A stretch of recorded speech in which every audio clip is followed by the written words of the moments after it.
ये यूथिये समझते हैं, इमरान खान भी समझता है कि जो हमारे साथ हो रहा है वो तहरीक लब्बैक की वजह से हो रहा है। लेकिन अगर आप लोगों के सामने कोई यूथिया से यही सवाल करता है कि भाई अचानक लब्बैक वाले कहां आ गए या अचानक साद रिजवी साहब कहां से टपक पड़ा, क्या उसको लाया गया है, तो आप लोगों ने उनको क्या जवाब देना है जो मैं आपको बताने जा रहा हूं।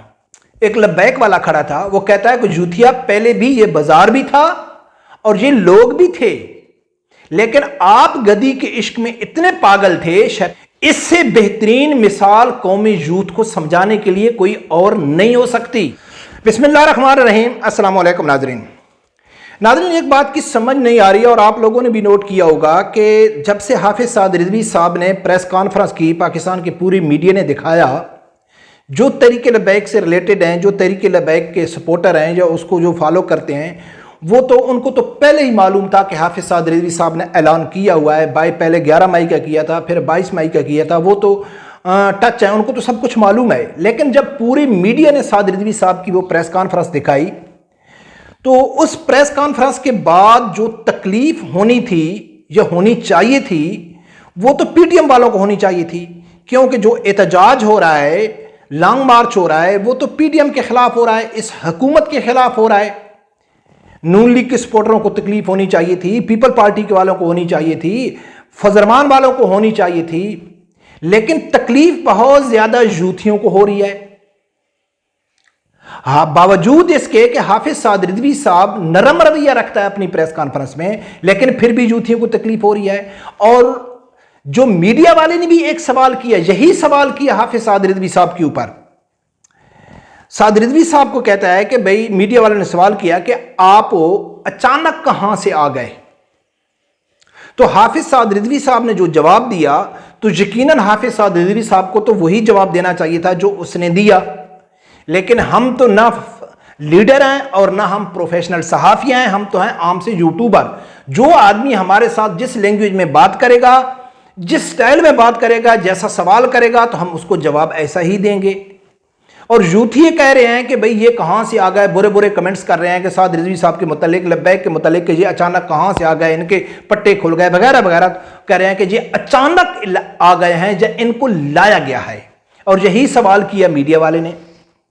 तो हाफिज साद रिजवी साहब ने जो जवाब दिया वो तो ठीक दिया, लेकिन अगर आप लोगों के सामने कोई यूथिया से यही सवाल करता है कि भाई अचानक लब्बैक वाले कहां आ गए या अचानक साद रिजवी साहब कहां से टपक पड़ा, क्या उसको लाया गया है, तो आप लोगों ने उनको क्या जवाब देना है जो मैं आपको बताने जा रहा हूं। यकीनन जो मिसाल दे के मैं आप लोगों को समझा रहा हूं, तो वो क्लियर अल्फाज में तो मैं आप लोगों के सामने यहां यूट्यूब में नहीं बता सकता हूं, लेकिन माशाल्लाह आप काफी समझदार हैं कि जिस हदूद में रह के मैं वो बात करूंगा वो आप माशाल्लाह समझ जाएंगे कि एक यूथिया था। एक यूथिया, अगर कोई यूथिया आपसे सवाल करता है कि भाई अचानक साद रिजवी कहां आ गया, अचानक लब्बैक वाले कहां आ गए, पहले वो कहां थे, अब पूरा मीडिया उनको दिखा रहा है, तो आपने कहना है कि सुनो भाई, एक यूथिया था, वो अपनी गधी को लेके, जिसको हम अपनी जबान में खोती कहते हैं, फीमेल डोंकी, तो आपने कहना है कि वो एक गधी को लेके कहीं जा रहा था, कहीं बाजार से गुजर रहा था,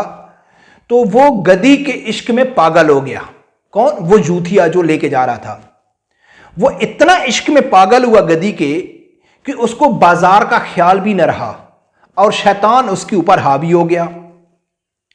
जब शैतान फारिग हुआ अपना काम करा के और जब उससे गधी का इश्क उतर गया, तो देखता है कि पूरा बाजार है और सब लोग देख रहे हैं उसको, पूरा बाजार इकट्ठा होकर देख रहे हैं कि भाई ये आपने क्या किया, आपको इतनी शर्म और हया भी नहीं है।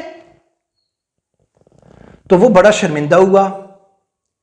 तो वो कहता है कि ये सब लोग कहां से आ गए, ये पहले तो ये लोग नहीं थे, अब कहां से आ गए?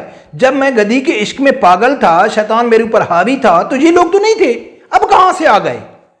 तो किसी ने उसको कहा है, एक लब्बैक वाला खड़ा था, वो कहता है कि यूथिया पहले भी ये बाजार भी था और ये लोग भी थे, लेकिन आप गधी के इश्क में इतने पागल थे, शैतान आपके ऊपर हावी था कि ये सब कुछ आपको नजर ही नहीं आ रहा था, मौजूद सब कुछ था। तो आप लोगों ने उनको कहना है कि जब आप इमरान खान के इश्क में पागल थे, शैतान आपके ऊपर हावी था। लब्बैक तो माशाल्लाह पहले दिन से मैदान में आए, वो तो 3-4 महीने से प्लान कर रही है। उसने शटर डाउन कॉल की उसे पेट्रोल को लेके, फिर उसने 11 मई का ऐलान किया, फिर उसने 22 मई का ऐलान किया। पूरा उनका अपने जो प्लेटफार्म है वो खूब यानी कि उसके ऊपर कंपेन कर रहे हैं। लेकिन आप इमरान खान के इश्क में पागल थे, आपके ऊपर शैतान हावी था, आपको नजर नहीं आ रहा था। लेकिन जब इमरान खान का इश्क उतरा, इमरान खान को साइड में यानी कि जो उसके साथ हो रहा है, और जब शैतान ने अपना काम करा के, पूरा तोड़ फोड़ करा के, पूरे जलाओ घिराव करा के, जो तुम्हारे लोगों की गलीज सोच या गलीज हरकत है कि जो शैतान ने उस यूथी जो गद्दी का मालिक था उससे कराई थी, इसी तरह शैतान ने आपसे ये हरकत कराई जब पूरे पाकिस्तान के फौजी तनसीबात को नुकसान पहुंचाया गया। तो जब आपसे शैतान अपना काम करा के चला गया और इमरान खान का इश्क उतर गया, क्योंकि 5 दिन से इमरान खान बार बार बुला रहा है कि जमान पार्क पहुंचो, जमान पार्क पहुंचो, लेकिन जमान पार्क कोई भी नहीं है, यानी इमरान खान का इश्क आपसे उतर गया। तो अब तुम देखते हो कि यार साद रिजवी कहां से आ गया, इसने कब ऐलान कर दिया, ये कब हकाच लेके आ रहा है, ये पहले कहां था, अब इसको कौन लेके आया, किसने इसको चाबी दी है। तो भाई ये पहले दिन से मैदान में था।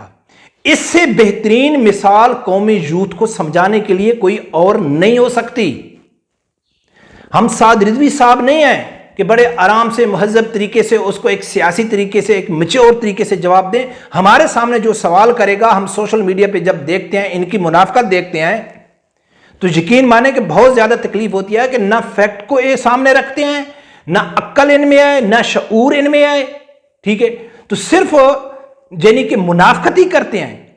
और तकलीफ इस चीज की तकलीफ तो क्या है, ये लोग हैं मुनाफिक। भाई सबसे ज्यादा अगर इस टाइम गुस्सा करते पीडीएम वाले, पटवारी करते, पीपल पार्टी वाले करते, क्योंकि वो कराची से आ रहा है, पीपल पार्टी की हुकूमत है, पीडीएम वाले करते तो समझ में भी आता। अगर आज वो इल्जाम लगाते नून लीग वाले कि भाई ये तो पीटीआई की बी टीम है, ये तो जितनी भी साद रिजवी ने प्रेस कॉन्फ्रेंस की, इसने तो पूरे इमरान खान को नरम रवैया उसके लिए रखा कि भाई उसकी बीवी के बारे में सवाल मत उठाओ। यानी कि वो कहा, जब उससे मीडिया वाले ने सवाल किया कि जी इमरान खान अपनी बीवी को पर्दों में लेके आता है और लोगों को बीवी में रोडों के ऊपर नचाता है, तो कितना जबरदस्त जवाब दिया साद रिजवी साहब ने कि भाई ये इमरान की गलती नहीं है, ये तो लोगों को सोचना चाहिए कि एक लीडर अपनी बीवी को किस तरह ले रहा है और आप अपनी बहनों को किस तरह उसके जलसों में भेज रहे हो। निकाह के बारे में, तो यानी कि साद रिजवी साहब की जितनी भी तकरीर वो मीडिया के साथ बात की, तो वो तो इमरान खान के हक में जाती है। तो तनकीद तो पीडीएम वालों को करनी चाहिए थी कि यार ये तो पीटीआई की बी टीम है। साद रिजवी साहब इशारतन वो आर्मी एक्ट की भी मुखालफत कर रहा है, ठीक है, और वो औरतों की गिरफ्तारी के ऊपर भी अभी जो वजीर आला पंजाब है उसने कहा है भाई कोई भी है, जो भी औरत मुलव्वस है इस केस में उसको गिरफ्तार किया जाएगा। तो साद रिजवी साहब फिर भी इनकी औरतों के लिए यानी कि एक नरम रवैया रख रहा है, लेकिन तकलीफ इन यूथियों को ज्यादा क्यों हो रही है। तो कई इसके ऊपर नाज़रीन मैं वीडियो बना चुका हूं कि यूथियों को साद रिजवी साहब से इसलिए तकलीफ है कि इस टाइम जो इमरान खान के साथ हो रहा है वो तहरीक लब्बैक की वजह से हो रहा है। इस टाइम इमरान खान के साथ जो हो रहा है वो हाफिज अल्लामा खादिम हुसैन रिजवी रहमतुल्लाह अलैह की बद्दुआ की वजह से हो रहा है। इस टाइम जो इमरान खान के साथ हो रहा है वो यानी कि लब्बैक के साथ जो उसने किया था उस वजह से हो रहा है। ये यूथी समझते हैं, इमरान खान भी समझता है कि जो हमारे साथ हो रहा है वो तहरीक लब्बैक की वजह से हो रहा है। मकाफात अमल है जो हमने उनके साथ जुल्म किया था और अल्लाह की ज़ात आज हमारे ऊपर वो जुल्म कर रहा है, इसलिए इनको सबसे ज्यादा तकलीफ लब्बैक वालों से यूथियों को इसलिए होती है। देखेगा नाजरीन आगे क्या होता है। रब परवरदिगार से यही दुआ है कि अल्लाह ताला मेरे समेत हर आदमी को हक सच सुनने की और उसके साथ खड़े होने की तौफीक अता फरमाए। अल्लाह।